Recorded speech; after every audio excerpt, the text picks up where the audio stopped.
Lamar, o time agora na semifinal, como trabalhar essa equipe, esse tempo, já que o time vai ficar observando nas quartas de finais, até para saber quem é o adversário. Guarani há 2 jogos do acesso, Lamar. Verdade, primeiro parabenizar o grupo de jogadores, eles têm sido muito dedicados. Verdade, tem sido fantástico no dia a dia, com toda a dificuldade que a gente encontra no dia a dia, todo mundo sabe da estrutura do Guarani hoje, mas eles têm se dedicado bastante, têm esquecido qualquer tipo de dificuldade extracampo e colocando tudo, deixando tudo dentro dos treinamentos. Por isso, quando se planta, os frutos são colhidos e bons frutos.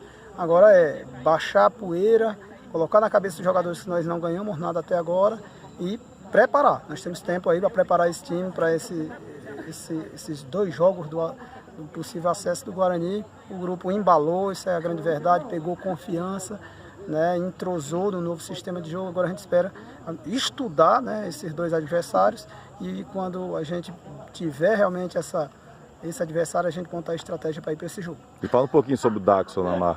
O Daxon que realmente encontrou uma fase boa em 2 jogos, 6 gols e acabou sendo um jogador que ninguém falava e hoje está sendo a grande referência do ataque rubro-negro.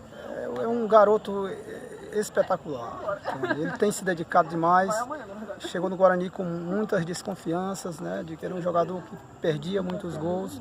E aí nós fomos trabalhar o psicológico do Daxon, encontramos um sistema de jogo que conseguisse que ele fizesse um posicionamento dentro da área, recebendo essas bolas dos 2 pontas, para que ele pudesse estar bem posicionado. E aí muito treino de finalização. A gente tem batido muito na tecla dos nossos treinos de finalização, principalmente nas jogadas de fundo.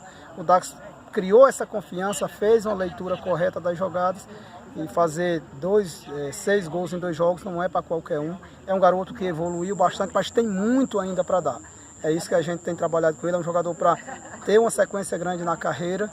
E a gente fica feliz por resgatar atletas. A gente fica muito feliz. Eu tenho certeza que ele vai ajudar muito, muito nessa campanha do Guarani.